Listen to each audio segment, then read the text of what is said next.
The 2014 World Cup wasn't just a football tournament. It was a roller coaster of emotions, shocks, wonder goals and legends putting their nations on their back. So lock in as I recap the entire competition, including the bits you forgot. It's the 12th of June 2014 where we kick off Group A with, of course, the hosts to start. The host of this competition were Brazil. That means samba, that means vibes, that means flair. They kick off a huge first opening game against Croatia. Now, this Brazilian team are strong, but they're not like the greats of old Brazil. But still, you've got the likes of Neymar, Oscar, Thiago Silva. Compare that to Croatia, they're not weak either. They've got Modric, Mandzukic, Perisic. So when Croatia take an early lead through a Marcelo own goal, it's not too surprising. But of course, it doesn't last long because of a man who was nearing his peak. Neymar scores 2 goals. However, the second goal, completely controversial. Fred, no, not the Man United version, with an outrageous dive. The referees fell for it, penalty for Brazil. They end up winning the game 3-1. The other two nations in Group A are Cameroon, who have Samuel Eto'o and Alex Song, who are against Mexico, notoriously always strong in World Cups. Their team included the likes of Chicharito, Ochoa and Rafa Marquez. Mexico eventually come out on top after a tight game, a 1-0 win. The next game up is Brazil versus Mexico to basically find out who's going to top the group. And unfortunately, it was a 0-0. However, this 0-0 was one of the most exciting ever because if you remember Ochoa, he was on absolute heater. He became a cult hero. I think he made 6 saves in the game. He was just outrageous. That left the door open for Croatia still to qualify, meaning they would need to go and beat Cameroon and Mexico. First up, they face Cameroon, where Alex Song is sent off and they cruise to a 4-0 victory. That meant for Croatia and for Mexico, qualification was on a head-to-head game. It was a hugely contested game. Mexico take the lead in the 70th minute and then go on to score 2 more. They end up winning 3-1 and qualify with Brazil, who smashed Cameroon 4-1 as well. But the best of the groups is yet to come. We move on to Group B for what was one of the most dramatic group stages that I can remember. Starting off with one of the most memorable games in World Cup history.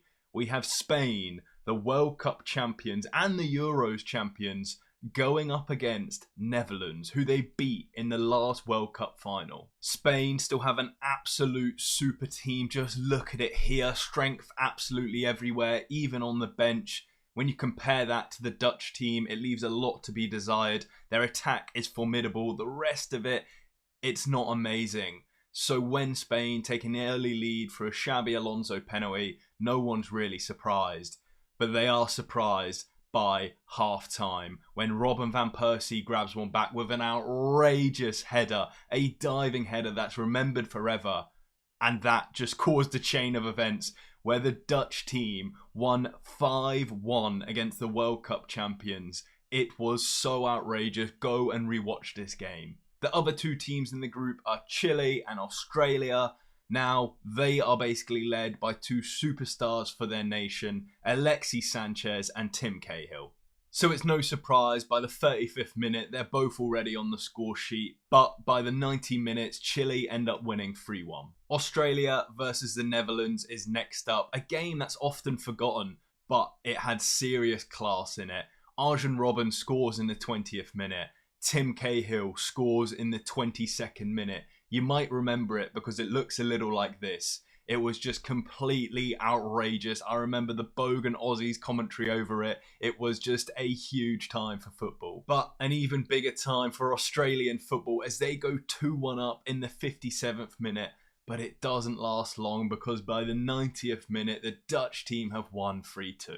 Then a huge clash. Spain, who are on the brink of World Cup elimination, versus Chile, who are looking to secure an unlikely place in the round of 16. And the pressure only heightens in the 20th minute when Eduardo Vargas scores for Chile. Spain dominate possession, dominate shots on goal, dominate literally everything except the scoreline. Because in the 43rd minute, they go 2 goals down. Chile are winning. And there's nothing Spain can do about it. They can't break down that press. An inspired performance by Claudio Bravo in net. The World Cup champions are eliminated again in the group stages. Spain go out, Australia go out, the Dutch team go through in first, and Chile are just happy to be there in second. Moving on to Group C, we have Greece featuring the likes of Papadopoulos, Manolas. They face off against Colombia, who have the likes of Ibarbo, Juan Cuadrado, and Greece end up dominating large parts of the game. But it doesn't matter, because Colombia win 3-0. A late goal from a man called James Rodriguez, a little bit unknown playing for Monaco. He probably won't do much this World Cup. Will he? The other fixture in the group was the Ivory Coast versus Japan, and this was just a game of cult heroes. Ivory Coast had the likes of Didier Drogba, Yaya Toure, Kolo Toure, Wilfried Bony. Japan had Shinji Kagawa, Honda, Yoshida, and 2 headers from Wilfried Bony and Gervinho ended up winning the game 2-1. Colombia versus Ivory Coast was next, and Colombia again were under a lot of pressure. And James Rodriguez shows up and scores again. Juan Quintero and Gervinho both got on the score sheet, but that meant it ended up 2-1 to Colombia, who qualified. Japan and Greece had a 0-0 draw, which left Japan with a lot to do as they went to face Colombia. James Rodriguez came off the bench and scored again and got an assist. It was just signs of what he was about to do. This young kid was absolutely lighting up the World Cup. He looked outrageous. He had the whole nation on his back, and he was picking up a load of casual fans as well. That meant the final game was the Ivory Coast versus Greece, in where Greece needed to win to qualify, and they couldn't get it done. The 90th minute, it was 1-1. And then a penalty to Greece. Georgios Samaras, my hero, steps up and slots it bottom left. Group D is probably the most competitive group in this World Cup. You have England, Italy, Uruguay, Costa Rica. Uruguay in the previous World Cup made it to the semi-finals. They've still got players like Luis Suarez, Cavani, Godin. So they have high hopes for the opening game against Costa Rica. Costa Rica, who don't really have many household names. But they pull out a mesmerising, huge upset, 3-1 win in the opening game. We move on to England versus Italy. England have some huge talents like Steven Gerrard, Wayne Rooney, Raheem Sterling. But overall, they are lacking in quality compared to previous teams. Joe Hart, Phil Jagielka, Gary Cahill, Leighton Baines, Glenn Johnson as your sort of back 4 or back 5, including the goalkeeper.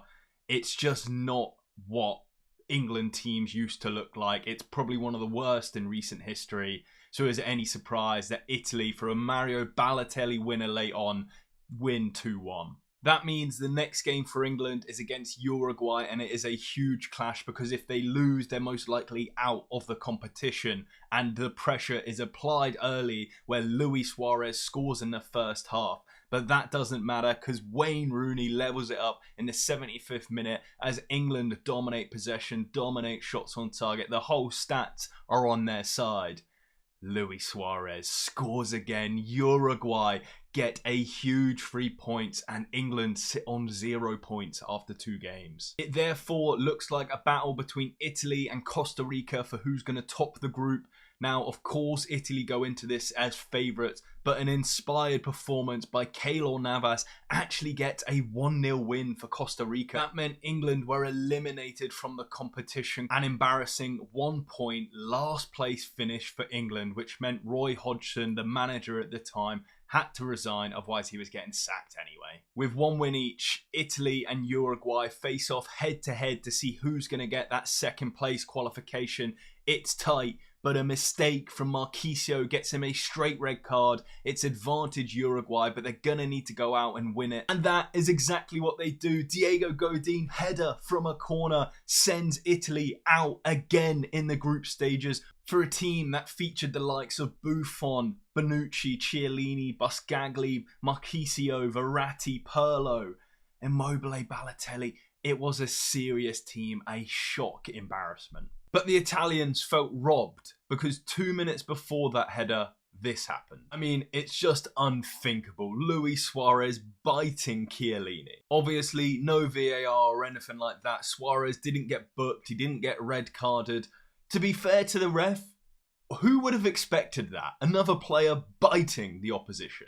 Moving on to Group E, we have Honduras, Switzerland, France, and Ecuador. The first game was huge for this group because it was Switzerland versus Ecuador. Of course, if Ecuador are going to be playing, you know who's going to be scoring for them in the 22nd minute. Enner Valencia does what he does best. It looks like they've got a chance to progress until Switzerland score. It's all drawn up in the 90th minute. When Severovic comes out, scores the 93rd minute to get Switzerland 3 key points. Then we move on to France versus Honduras. This was pretty straightforward for France. Benzema was playing well. They end up winning 3-0.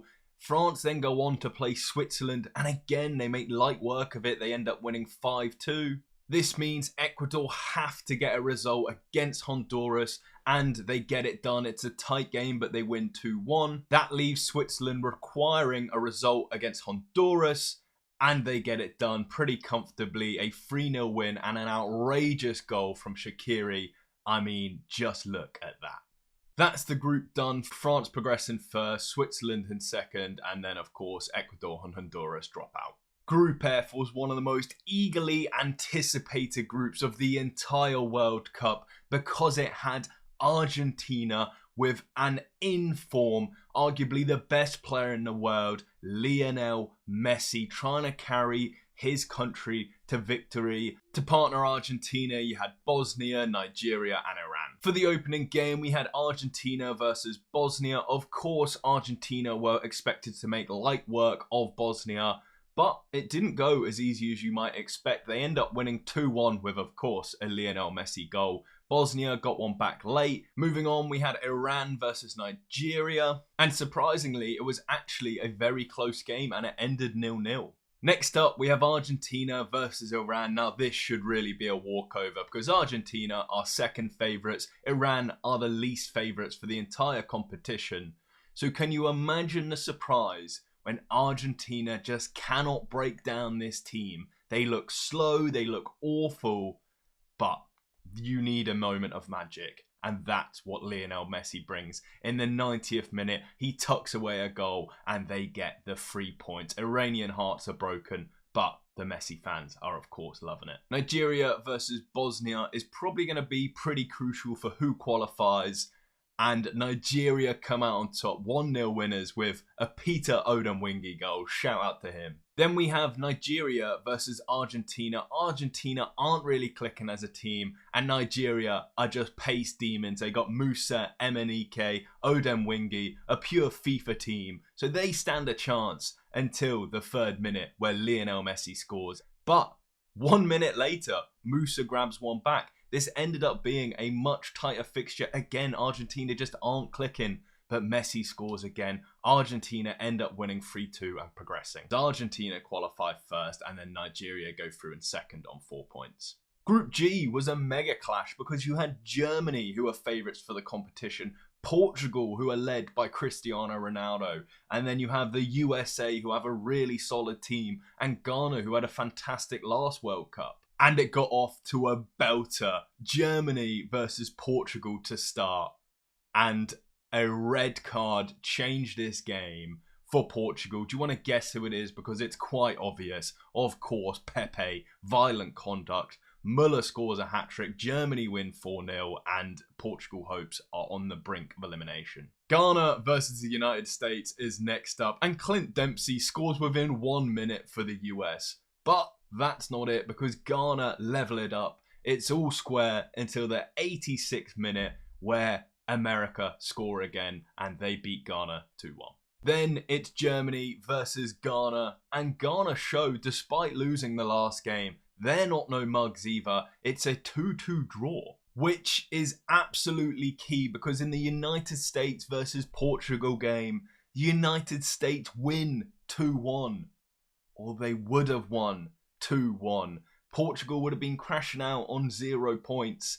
And then in the 93rd minute, a Varela header gets them what could be a crucial point. And wow, it was important because Portugal versus Ghana, they win 2-1 thanks to a Cristiano Ronaldo goal. But for the United States versus Germany, Germany win but it's a matter of by how many, because it's going to goal difference. Portugal and the United States both on 4 points. Germany only win 1-0, which means Portugal go out, US go through in second, and Germany through in first. Group H consisted of Belgium, Algeria, South Korea, and Russia.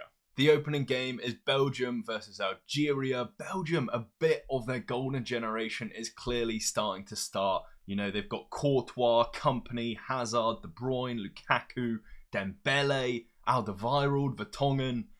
They're younger than when they get to their prime, which is probably 2018, but it's still a serious squad. And of course, they go on to win, but only tight 2-1. Russia and South Korea see out a 1-1 draw. Then it moves on to Belgium, Russia, and Belgium win 1-0, securing their future in the next stages. The next match of South Korea versus Algeria is therefore crucial for qualification, and it goes to Algeria, who win 4-2. Belgium go on to beat South Korea 1-0, which means the final game, which is Algeria versus Russia. Russia need to win to have hopes, and they need good goal difference, but they are not managing to do it.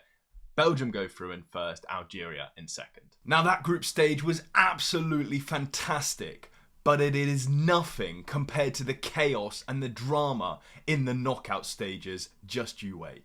The first game is Brazil versus Chile, and it is tense. Brazil, the hosts, start off with a goal from David Luiz. He has so much passion at this competition. He wants Brazil to win so badly, but Alexis Sanchez rains on their parade as he levels it up.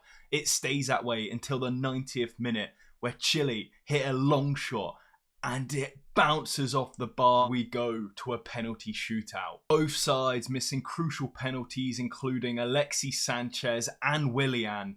But as we come down to the last couple of penalties, Neymar scores and Jara misses, sending Brazil through and Chile home. Then we have Colombia versus Uruguay. James Rodriguez is on fire. Can he keep it up against Luis Suarez? No, he can't, because Luis Suarez is suspended for his bite. He's taken no further part in this competition.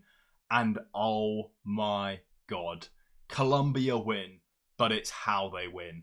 James Rodriguez with the goal of the tournament. It is outrageous. I just still can't believe it watching it now. He scored 2 in that game. That puts him top scorer ahead of Lionel Messi. It was an outrageous World Cup. But no game in the entire competition was probably as outrageous as Netherlands versus Mexico. In the 48th minute, Giovanni Dos Santos beats 2 men, rockets 1 in the bottom corner, which means the Dutch team need to go out and score against the unstoppable Ochoa.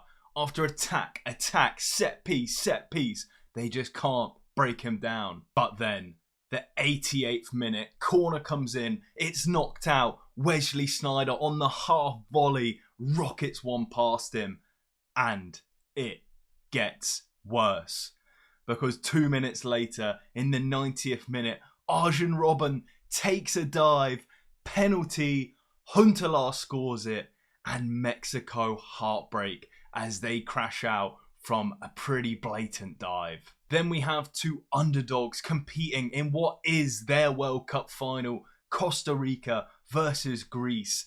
1-1 it finishes at 120 minutes, and on penalties, Costa Rica wins 6-4. We move on to France versus Nigeria. France have been incredibly solid, and they continue with a pretty comfortable 2-0 win against Nigeria. Then we have Germany versus Algeria, and after 90 minutes, it's actually 0-0. But extra time is where it kicks off. Andre Schürrle gets an early goal, and in the 120th minute, there's 2 more goals. Ozil first, and then they get a late consolation, but Germany progress onwards. We then have Argentina, who it's still not really clicking for, against a really hard to beat Switzerland team. After 90 minutes, it's 0-0. Lionel Messi doesn't seem to be at the races, but as we've seen in this competition, his magic can come from nothing. But in the 118th minute, there's a goal, and it's not for Messi. It's Di Maria. They qualify 1-0 winners in the 118th minute. Finally, it's Brazil's young golden generation against a solid veteran United States side. And after 90 minutes again, it's 0-0. Pretty quiet until extra time where there is 3 goals. 2 for Belgium, 1 for the United States, so Belgium qualify. Funnily enough, every team that progressed in the round of 16 won their group, which means the quarterfinals has some hugely tight games. A little spoiler, none of these games were won by more than 1 goal. The first quarterfinal is Germany, who are the pre-competition third favourites, against France, who, after getting knocked out in the group stages in the 2010 World Cup, weren't fancied pre-tournament, but were playing so well. They had the likes of Lloris, Varane, Evra, Pogba, Benzema, Griezmann. But Germany, Klose, Ozil, Müller, Kroos, Hummels, Boateng, Neuer. It was tight, but 1-0 winners. Germany come out on top. The second quarterfinal is a South American passion off. Brazil versus Colombia. And to start the scoring, it's 2 centre-backs, Thiago Silva and David Luiz, put them 2-0 up. But James Rodriguez is at this competition. He scores again. But it's not enough. Heartbreak for Colombia. James Rodriguez is in tears. David Luiz consoles him. And that might be key for the next round. Then it's Messi's Argentina versus Belgium. And still, Messi isn't up to scratch. He just doesn't seem to be clicking with his team. But it doesn't matter, because Higuain scores early. There's still so much quality in that team outside of just Messi. And it ends that way. Argentina win 1-0. Belgium can't break them down. The final quarter-final is Netherlands with a vicious front three who love scoring goals against Costa Rica, the underdogs, with Keylor Navas in inspired form. Who goes through? No one after 90 minutes. It's 0-0. No one after 120 minutes, which means it's a penalty shootout. It's what Costa Rica fans would have wanted pre-competition, but post-competition, they didn't want it at all.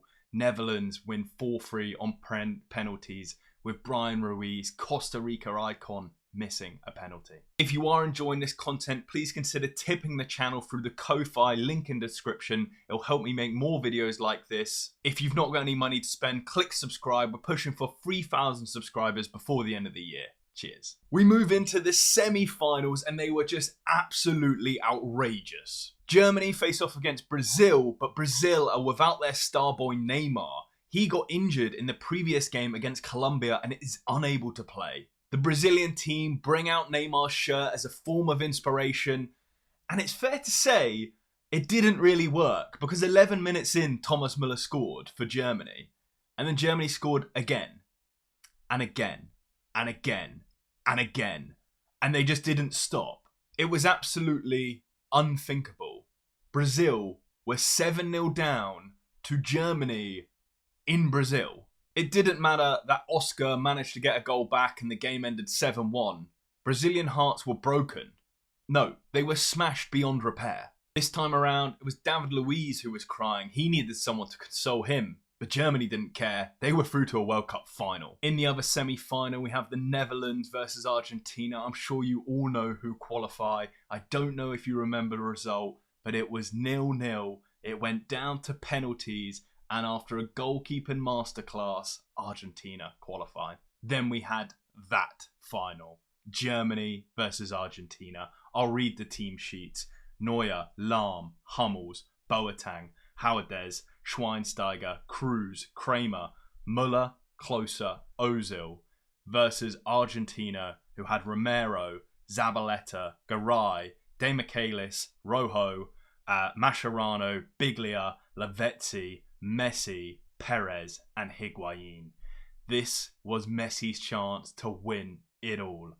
But can Germany spoil it? A huge mistake from Kroos leaves Higuain one-on-one, no defenders on sight, and he misses. But then he scores, and it's offside. Messi has a one-on-one chance of his own, and he just drags it wide. It goes to extra time, and there's nothing else to say. Palacios dinks Neuer, but he also dinks the goal frame as well. The ball's out, and then of course the super sub Mario Götze does this. There's 8 minutes left to play, and there's one key chance. Messi's brought down, edge of the box, free kick, and it's ballooned over the bar, nowhere close. Messi is distraught. He wins player of the tournament, which on reflection was a huge robbery from James Rodriguez, and Germany World Cup winners. If you enjoyed this, please like, subscribe to the channel, and comment which World Cup you want recap next.